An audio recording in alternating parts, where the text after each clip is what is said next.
안녕하세요. 마음의 집 김혜령입니다. 네, 다들 잘 지내고 계시죠? 제가 책을 쓰고 이제 심리 상담을 하는 일을 하다 보니까 관련돼서 이메일이나 여러 가지 채널로 받기도 하고 청탁 원고나 이제 요청을 받는 일들 중에 이제 고민 사연을 받아서 이제 거기에 대한 상담을 해주는 글을 쓴다거나 하는 작업을 많이 하게 돼요. 그러다 보면은 정말 다양한 사연, 다양한 질문들을 받게 되는데 이런 상황인데 이직을 할까요? 손절할까요? 결혼해도 될까요? 너무 화가 나는데 어떡할까요? 이게 맞나요? 이런 질문들을 정말 많이 받게 돼요. 거기에 대한 어떤 도움을 드릴 수 있을까 하고 막 답을 주다가 어떤 생각이 들었냐면 사람들이 되게 정답을 알고 싶어 한다라는 생각이 들었어요. 마치 어렸을 때 구몬이나 눈높이 이런 교재를 많이 하잖아요. 저도 어렸을 때 너무 하기 싫어가지고 미루다가 맨 뒷장에 이제 정답을 몰래 찾아보던 게 기억이 막 나거든요. 맨 뒷장을 들춰볼 때 그 마음처럼 사람들이 정답을 알고 싶다라는 욕구가 되게 강하구나라는 생각이 좀 들었어요. 심지어 내가 어떤 감정을 느끼는지도 맞는지 틀린지 이제 확인받고 싶어 하는구나. 근데 그게 이런 것까지 좀 고민이 되면 사는 게 너무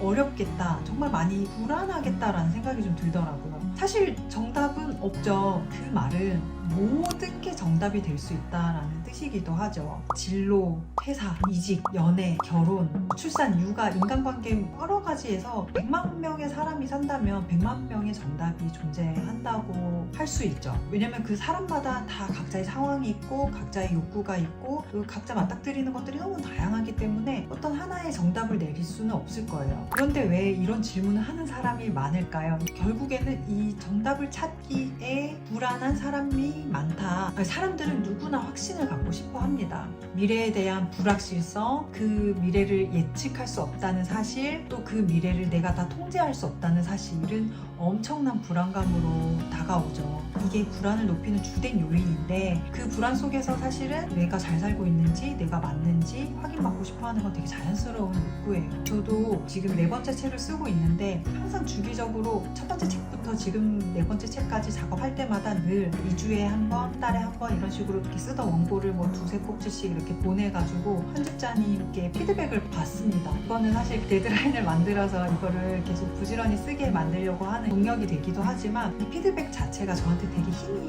되거든요. 이대로 쓰면 좋겠다 이런 피드백을 받게 됩니다. 그러면은 이대로만 쓰면 되는구나 생각이 엄청난 안심이 돼서 편안하게 다음 글을 이렇게 자유롭게 쓰게 되죠. 앞으로도 이렇게 살면 된다라는 이제 믿음을 갖고 싶어서 막 질문을 하게 되고 불안해하고 그렇게 되는 것 같아요. 괜찮아요. 앞으로도 이렇게 살면 돼요. 근데 그런 이제 안심, 확신을 갖고 싶어 하는 겁니다.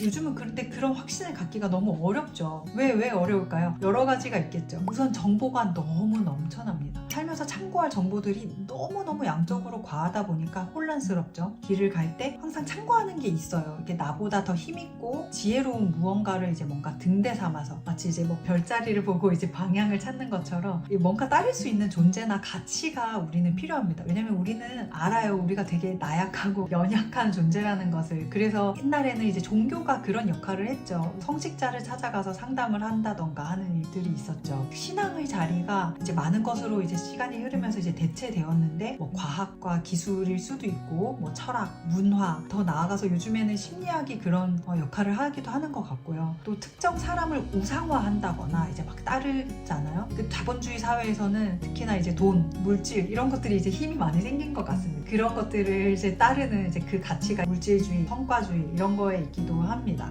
또 미디어를 통해서 이제 타인의 삶을 되게 많이 엿볼 수 있게 되었는데 이게 참 장단이 있죠. 모르고 살면 그냥 살았을 텐데 내가 아는 너무 많은 사람, 너무 많은 삶이 있다 보니까 그게 비교 대상이 되면서 이게 맞나? 저게 맞나? 이것도 맞는 것 같은데 저 사람 보니까 저것도 맞는 것 같은데 하면서 이 불안이 올라갑니다. 그러면서 더 이제 확신을 하기가 어렵게 됐죠. 그래서 막 뭔가 불안에 밀려서 사는 삶 같은, 맞는지 아닌지는 모르지만 그나마 조금 덜 불안한 선택들을 하면서 살아가는 것 같습니다. 뭔가 불안이 밀고 가는 그림이 막 그려졌어요. 저도 때로는 이제 그런 느낌이 있어요. 내가 삶을 제대로 막 살아가는 것 같다기보다는 불안이 막 밀고 가는 거예요, 사람을. 그래서 뭔가 내가 뭔가 하나만 잘못하면 하면은 세상을 망칠 것 같은 그런 이제 불길한 느낌을 가지면서 이제 살게 되는 거죠. 그때 그 정답, 그 확신을 어떻게 얻을 수 있을까요? 100만 명이 있으면 100만 개의 정답이 있을 수 있다라고 말씀을 드린 것처럼 다 답이 다른 거예요. 결국 이제 타인을 통해서 답을 얻는 것은 어느 정도 한계가 있을 수밖에 없습니다. 왜냐면 내가 아니기 때문에. 그래서 자기를 이해하고 탐구하는 게 너무너무 중요해집니다.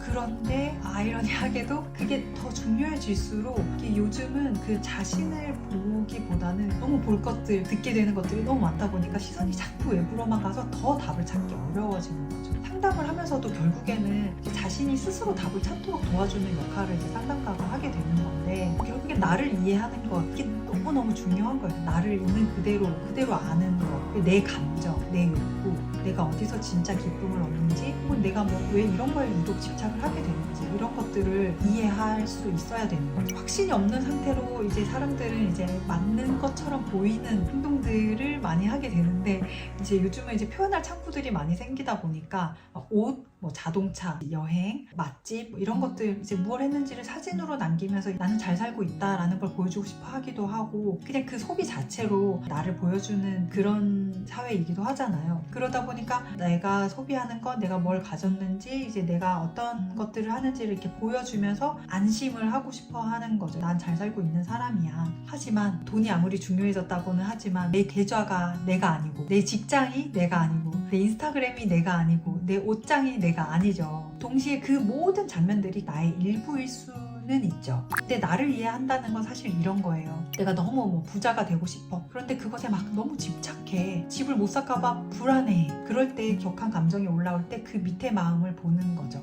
나는 왜 이토록 가지려고 하지? 내가 이거를 왜 이렇게 두려워하지? 못 가지는 거에 대한 왜 이렇게 두려움이 크지? 나는 이런 것들을 못 가지면 어떤 느낌을 느끼는 거지? 왜 그렇게 아픈 거지? 이런 걸 알아가면서 나를 이해할 수 있겠죠. 사람 관계에서 왜 나는 유독 이런 일에 자꾸 넘어지는 거고 상처를 받는지, 왜 이런 거에 주로 좌절을 하게 되는지를 이제 이해하는 게 나를 진짜로 알아가는 방식인 거죠. 근데 물론 평생 정확하게 나는 이러이러하다라고 정의 내릴 수는 없을 거예요. 나를 이해하려고 할수록 모르겠는 그런 일들도 많이 생기고, 물음표들이 정말 많이, 오히려 더 많이 생기기도 하니까. 그런데 그런 물음표들을 만나면서 알게 되는 건, 나는 그 한두 마디로 정의 내릴 수 없는 사람이구나. 나는 내가 가진 그 몇 가지의 물건들로 나를 설명할 수 없는 존재구나 라는 거를 알아갑니다. 이게 정말 중요한 깨달음이기도 하죠. 그런 깨달음이 생기면 타인을 이해할 때도 타인의 몇 가지 행동이나 몇 가지 물건, 그 사람이 어디에 사는지, 어떤 직업을 가졌는지만으로 그 사람을 판단하는 일도 줄어들죠. 나는 나를 잘 모르는구나. 나를 잘 모르는 만큼 타인에 대해서는 더 잘 모르겠구나를 알아가는 게 살아가는데 정말 도움이 많이 됩니다. 너무 많은 정보들, 이런 물질주의, 성과주의, 눈에 보이는 것들로 뭔가 나를 설명하려고 하다 보면은 중심 잡기가 쉽지 않기 때문에 오히려 정보를 좀 제한하고 나에 대해서 이해하려는 시도, 나 스스로에게 좀 질문을 하고 오히려 더 필요한 거고, 그런 것들이 오히려 내가 다른 사람들한테 막 질문하는 그런 질문들에 내가 답을 찾아갈 때 훨씬 더 나한테 정말 도움이 되는 답을 찾을 수 있을 거예요. 이야기가 길었는데요. 살아가면서 많이 혼란을 느끼고 이제 불안을 느끼고 하는 것들을 어느 정도 내가 나를 이해하고 탐구하고 나를 알아가면서 도움을 받을 수 있다. 그리고 또 한편으로는 답을 모르는 게 당연하다. 근데 내가 답을 알고 싶어서 너무 불안해하고 누군가한테 답을 찾으려 하고 이런 것들이 자연스러운 과정이기 때문에 너무 불안해하지 않아도 된다라는 얘기도 하고 싶었습니다. 들어주셔서 감사하고요. 살아가면서 이렇게 많이 혼란스럽고 이제 불안할 때가 많으실 텐데, 그때 도움을 받을 수 있는 얘기들을 해드리고 싶습니다. 네. 들어주셔서 감사합니다.